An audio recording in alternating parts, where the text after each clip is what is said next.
উত্তরপ্রদেশের চান্দোলের বীরেন্দ্র সিংহ চাষাবাদ করতে করতে যেন ভেঙে পড়ছিলেন। রোজ পায়ে হেঁটে খেতে যান, কিন্তু সেরকম কোনো বিশেষ আয় হতো না। পাহাড় প্রমাণ দায়িত্ব ছিল, হাত পা যেন জবাব দিয়ে দিতে চায়, ক্ষেত বিক্রি করে দিতে চান। এর মধ্যে প্রাণে যেন জল এলো। কখনো স্বপ্ন দেখেননি যে খেতে সোনা ফলবে, কিন্তু বিস্ময়করভাবে খেতে ফলল কালো চাল। আর তা সাগর পেরিয়ে অস্ট্রেলিয়া পৌঁছে সেখানকার ঘরে ঘরে জনপ্রিয় হয়ে উঠল। দেখতে দেখতে এর চাহিদা বেড়ে যেতে থাকলো। রপ্তানিকারীরা গ্রামে আসতে থাকলেন।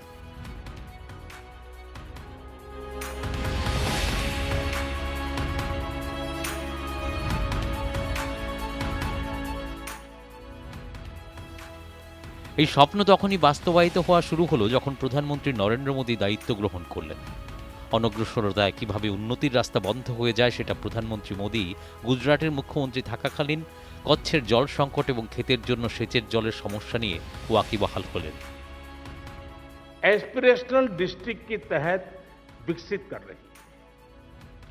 डेवलपमेंट के हर पैरामीटर पर, गवर्नेंस के हर पैरामीटर पर अब पूरा फोकस करके हम इन जिलों में काम कर रहे हैं। चाहे वो कुपोषण हो, माता और शिशु मृत्यु दर हो, बैंकिंग सुविधा हो, बीमा सुरक्षा हो, बिजली कनेक्शन हो, शिक्षा व्यवस्था हो, स्वास्थ्य से जुड़ी सुविधाएं हों, हम तमाम पैरामीटर्स पर लगातार रियल टाइम मॉनिटरिंग कर रहे हैं। অনগ্রসর জেলাগুলির যে সমস্যা ছিল, যেমন বেকারত্বের জন্য গ্রাম ছেড়ে যাওয়া, উজাড় ক্ষেত, জল নেই, বিদ্যুৎ নেই, সড়ক নেই, মহিলাদের কাজের কোনো সুযোগ নেই, প্রধানমন্ত্রী মোদী বিকাশের এই বৈষম্যের দিকটাকে ঠিক করতে সক্রিয় হলেন। ১১২টি জেলার প্রত্যাশা পূরণে বিশেষ অভিযান শুরু করলেন।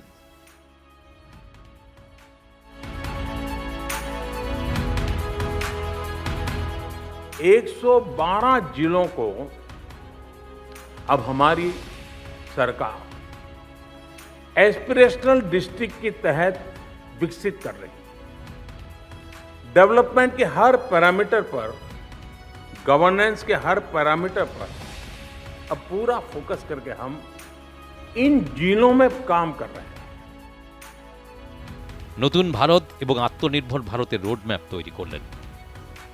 তারপরে আর কি, উত্তরপ্রদেশের চান্দোলি হোক কি গুজরাটের দাহোদ, নর্মদা হোক কি মহারাষ্ট্রের গডচিরোলি, সর্বত্র অবস্থার উন্নতি হতে থাকল।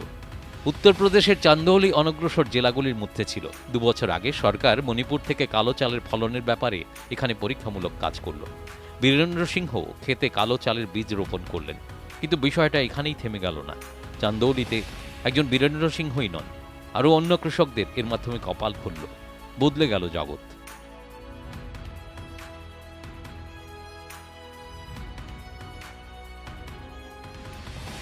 ब्लैक राइस की खेती हम लोग जब से किए हैं, तो ब्लैक राइस में हमारे खेतों में जो है किसी भी प्रकार की रासायनिक खाद नहीं डालना पड़ता है और हमारे मिट्टी की उर्वरा शक्ति बनी रहती है।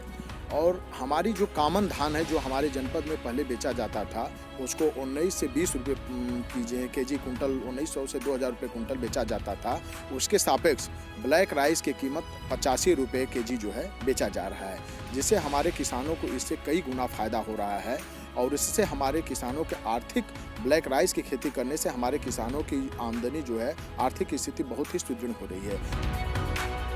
দেখতে দেখতে প্রথমবারের মতো সরকার চান্দৌলি থেকে 520 মেট্রিক টন কালো চাল রপ্তানি করল। এখন সত্যি চান্দৌলির ক্ষেত থেকে সোনার ফসল ফলছে। সেখানকার বাসিন্দাদের এখন বেশ গর্ব যে আমাদের চাল অস্ট্রেলিয়ার ঘরে শোভা পাচ্ছে।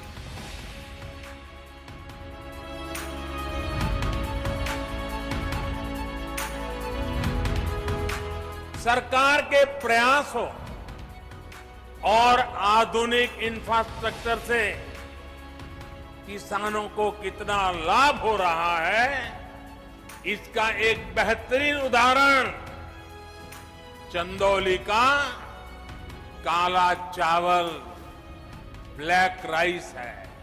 ये चावल चंदौली के किसानों के घरों में समृद्धि लेकर के आ रहा है।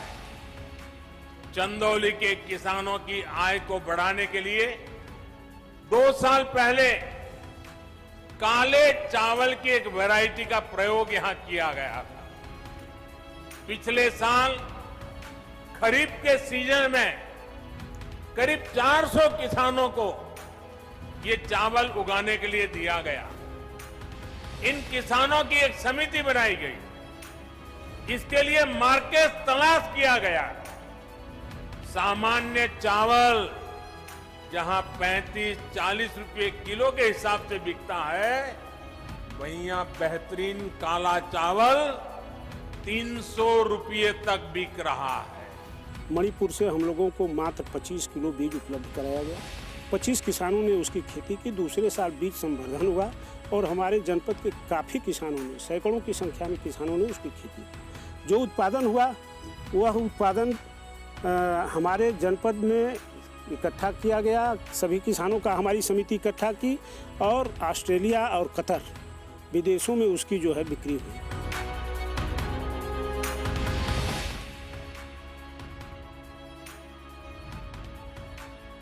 জেলাতে সড়ক ছিল না, হাসপাতাল ছিল না, রোজগার ছিল না। একদিক থেকে অনগ্রসরতার যে আখ্যান শুরু হয়েছিল তা ক্রমাগত ব্যাপ্ত হতে থাকলো। এমন জেলার সংখ্যা 112 হয়ে গেল। দেশের 14% লোক নিজেদের উপেক্ষিত ভাবতে শুরু করলেন। এর মধ্যে বেশিরভাগ আদিবাসী, উপজাতি এবং দলিত অংশের লোক ছিলেন। অভাবী জীবনের কোথাও মাওবাদী দাপাচ্ছে, তো কোথাও দারিদ্র্যের যন্ত্রণা। গ্রাম ছেড়ে চলে যাচ্ছেন মানুষ। এর ফলে সহ্য করতে হচ্ছে সবচেয়ে বেশি মায়েদের মৃত্যুহার, নবজাত শিশুর ব্যাপক মৃত্যুহার, অপুষ্টির শিকার শিশু।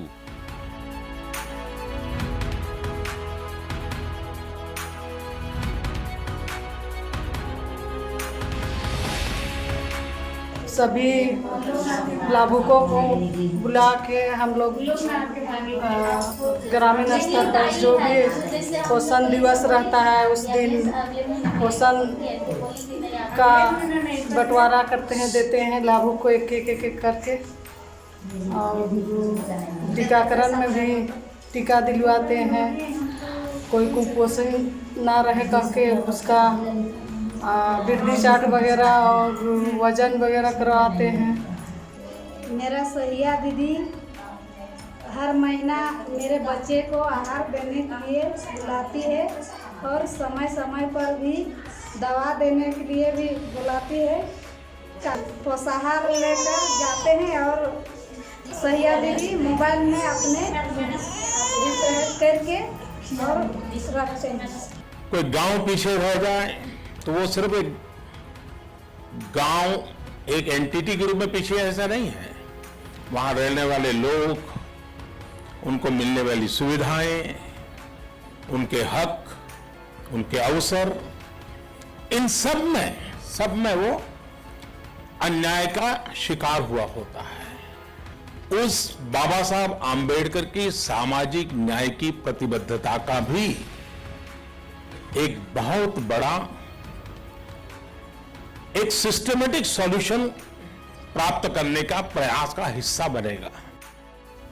15 কোটি লোক স্রেফ ভাগ্যের উপর ভরসা করে জীবন কাটাচ্ছিলেন। প্রধানমন্ত্রী নরেন্দ্র মোদী উপলব্ধি করলেন এত বড় জনসংখ্যার কি নিজস্ব কোনো স্বপ্ন নেই? তাদেরকে এগিয়ে যাওয়ার সুযোগ পাওয়া উচিত নয়? উজ্জ্বল ভবিষ্যতের স্বপ্ন দেখা তারা বন্ধ করে দিয়েছিলেন। তাদের কথা বিবেচনা করেই নিয়ে আসা হলো প্রত্যাশাময় জেলা প্রকল্প।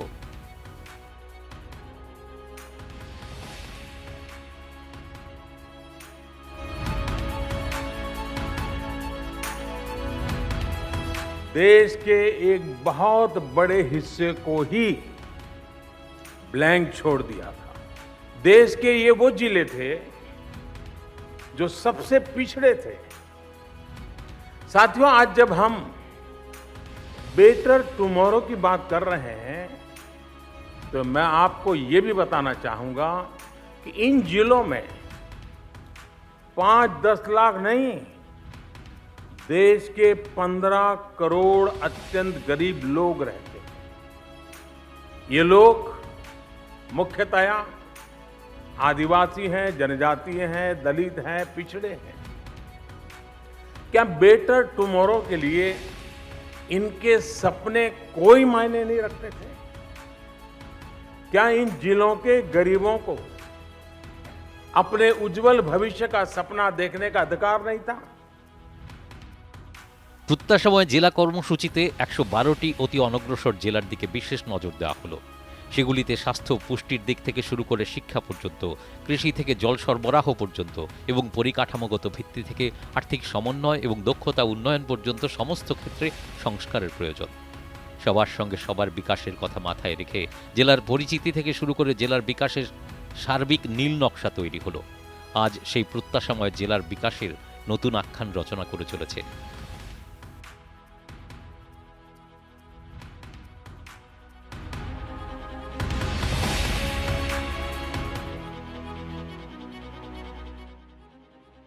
দ্রুত বিকাশশীল অঞ্চলে রূপান্তরিত হচ্ছে শুধু চান্দোলি নয়, পরিবর্তনের সেই ঢেউ দেখা যাচ্ছে অরুণাচল প্রদেশের নামসাইতেও। সেখানেই তো শিক্ষার ডিজিটালীকরণের আমাদের যে বিদ্যালয় মডেল তার জন্ম। আজ সেটা আমাদের অনুপ্রেরণার উৎস।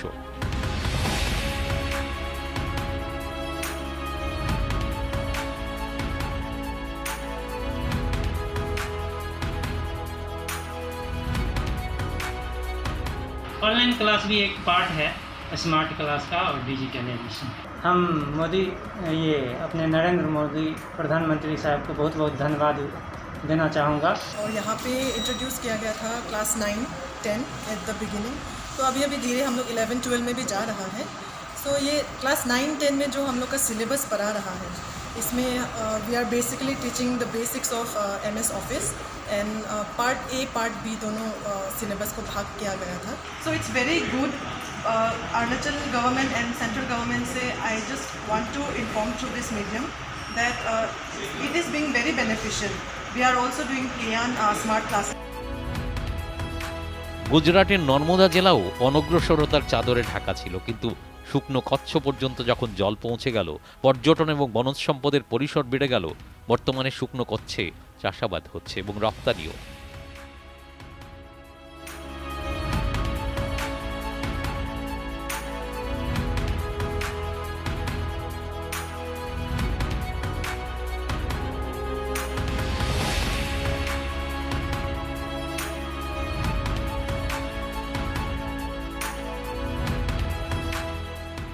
हमारे गांव में पानी की बहुत दिक्कत थी।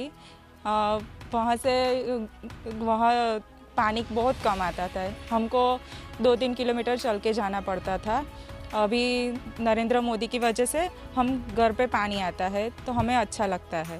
2017 के पहले की बात करें तो हमारे घरों में पानी नहीं आता था, हमें 2-3 किलोमीटर दूर जाके पानी भरना पड़ता था, इसीलिए हमारे बच्चों की पढ़ाई और घर के अन्य कामों में हमें बहुत मुश्किल हो रही थी। पहले पानी की बहुत समस्या होती थी, खेत जाना पड़ता था, कुएं से लाना पड़ता था, मम्मी वगैरह बहुत परेशान होती थी। अब जल जीवन मिशन के कारण घर घर पानी पहुंच रहा है और पानी पाइपलाइन लग गई है तो पानी भी पर्याप्त आ जाता है। पहले पानी में बहुत परेशानी होती थी लाने में ले जाने में, तो घर बैठे पानी आ रहा है।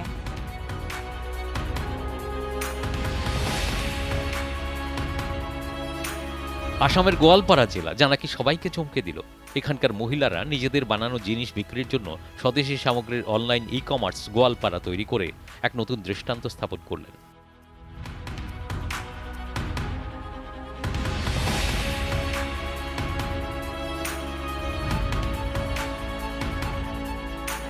हम लोग ई प्लेटफॉर्म का माध्यम लिया है, जिनमें हम लोग गोवालमार्ट नाम से एक ई मार्केट प्लेस खुला है, जिसमें हम लोग का जितना भी SHG प्रोडक्ट्स है, हाँ, वो सब गोवालमार्ट में अवेलेबल होगा और ऑनलाइन के माध्यम से कोई भी अपना घर से व जो भी अपना एरिया है वहाँ से ऑनलाइन खरीद सकता है। दूसरा एक हम लोग रखा कि जो सामान ऑनलाइन के वगैरह भी हम लोग यहाँ पे एक शॉपकेस के लिए शोरूम खुला हुआ है, जिसका नाम गोवालमार्ट से हम लोग रखा गया है। वहाँ से हम लोग कोई भी यहाँ पे आते हैं कि गोवालपाड़ा में विजिट किया, हाँ ठीक है, हम लोग गोवालमार्ट का क्या सामान है देख के खरीद के ले जा सकते हैं, तो उसका भी व्यवस्था रखा है। অহাৰ আগতে আমি কিছুমান বস্তু বনাইছিলোঁ, সেই বস্তুবোৰ আৰু ঘৰতে আমি বিক্ৰী কৰিছিলোঁ, যদিও সিমান এটা কিবা হোৱা নাই। এতিয়া আৰু আমাৰ কোনো কি নাই, মানে আমি গোৱালমাৰ্টত বস্তুখিনি দি বহুত উপকৃত হৈছোঁ।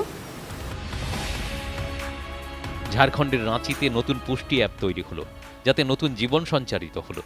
ডিজিটালীকরণের ফলে দেখতে দেখতে গ্রামের জীবন পাল্টে দিল।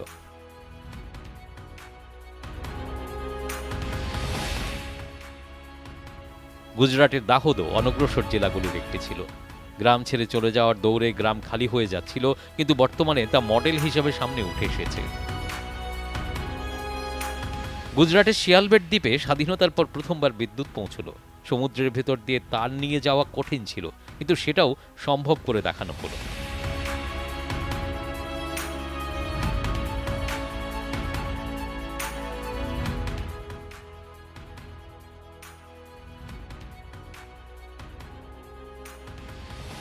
ভুজ কচ্ছের পাবিবেনকেই দেখুন, কঠিন পরিস্থিতিতেও তিনি উঠে দাঁড়ালেন।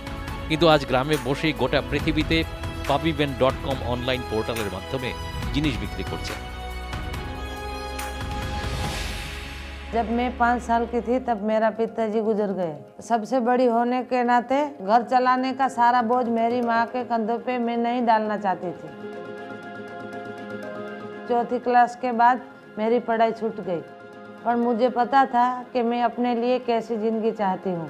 एक ऐसी ज़िंदगी जहाँ मैं आज़ाद होंगी और अपने पाँव पे मैं खड़ी रहूँगी। हम अपने खुद के इस्तेमाल के लिए कढ़ाई नहीं कर सकती। तब मैंने सोचा कि मुझे कुछ करना होगा, तो मैंने एक नई कला को जन्म दिया, मशीन से कढ़ाई करने की, और इस तरह हरी जरी का जन्म हुआ और इसे पाबी जरी के नाम से भी जाना जाता है, क्योंकि मैंने इसकी शुरुआत की थी। धीरे धीरे कई औरतें मेरे साथ जुड़ गई और ऐसे ही हमने अलग अलग कपड़े, बैग, रजाई और कुशन कवर बनाने लगे। मुझे पता था कि मेरा काम अच्छा है, लेकिन मेरे को ये पता नहीं था कि उसकी मार्केटिंग कैसे करनी है। अलग अलग शहरों में होने वाले एग्जीबिशनों में भाग लेने लगी। हमारा एक वेबसाइट भी है pabiben.com, जो पूरी दुनिया में काफ़ी मशहूर है। मेरे कारोबार से मेरे समुदाय की 60 महिलाओं को रोजगार मिलता है। आज मेरी कंपनी का 20 लाख रुपए का टर्नओवर है, फिर भी मैं वो दिन नहीं भूली जब मैं 1 रुपये के लिए पानी भरकर लाती थी।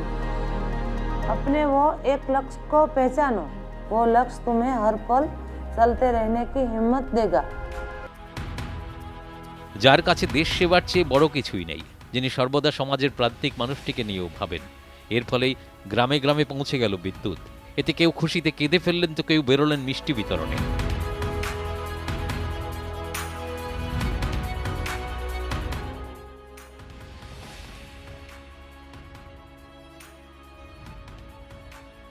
ছত্তিশগড়ে বলরামের জোকাপথ গ্রামে স্বাধীনতার পর প্রথমবার বিদ্যুৎ পৌঁছালো।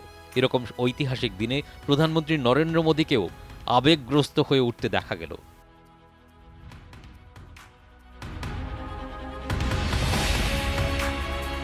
कोई भी गांव या बस्ती, चाहे उसकी जनसंख्या कितनी भी कम हो, बिजली सुविधा से वो वंचित न रहे, इस लक्ष्य को लेकर के काम कर रहे हैं।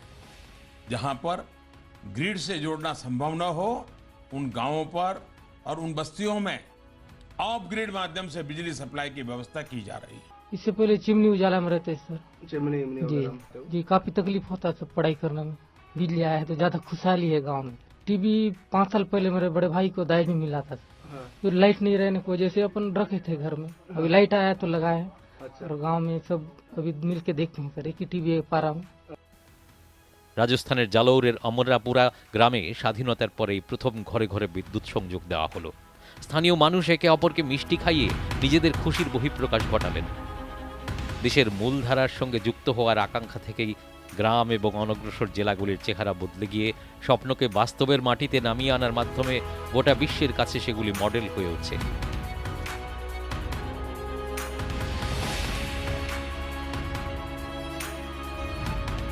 बिजली नहीं होने की वजह से हमारी नुकसान बड़े बहुत से नुकसान थे। जैसे हम टीवी नहीं देख सकते थे, फैन नहीं चला सकते थे, वॉशिंग मशीन नहीं चला सकते थे, ना हम कभी अपना मोबाइल चार्ज कर सकते थे, और जिसकी वजह से बच्चों को बड़ी प्रॉब्लम, पढ़ाई में बड़ी प्रॉब्लम आ रही थी। এই কারণেই জাতীয় এবং আন্তর্জাতিক পর্যায়েও এত প্রশংসা পাওয়া যাচ্ছে। 2021 জুন মাসে জাতিসংঘ বিকাশ কর্মসূচি ইউএনডিপি ভারতে পরিচালিত কর্মসূচিগুলি নিয়ে রিপোর্ট প্রকাশ করেছে। ইউএনডিপি শুধু সেগুলির প্রশংসাই করেনি, বরং এগুলিকে গোটা বিশ্বে মডেল হিসেবে তুলে ধরার উপরও গুরুত্ব আরোপ করেছে। কিভাবে উপেক্ষিত এবং খুবই অনগ্রসর জেলাকে বিকাশের নতুন মডেলে রূপান্তরিত করা যায়, স্তব্ধ হয়ে পড়া জীবনকে আশার আলোয় ভরিয়ে তোলা যায়, তা নিয়ে গোটা বিশ্বের দৃষ্টি এখন সেদিকে নিবদ্ধ। সত্যি বলতে কি, গঙ্গার মাটিতে ভাগীরথীকে নিয়ে এসে বিকাশের গঙ্গা প্রবাহিত করানোর ভগীরথ সুলভ প্রয়াসটা প্রধানমন্ত্রী মোদিই করে দেখালেন।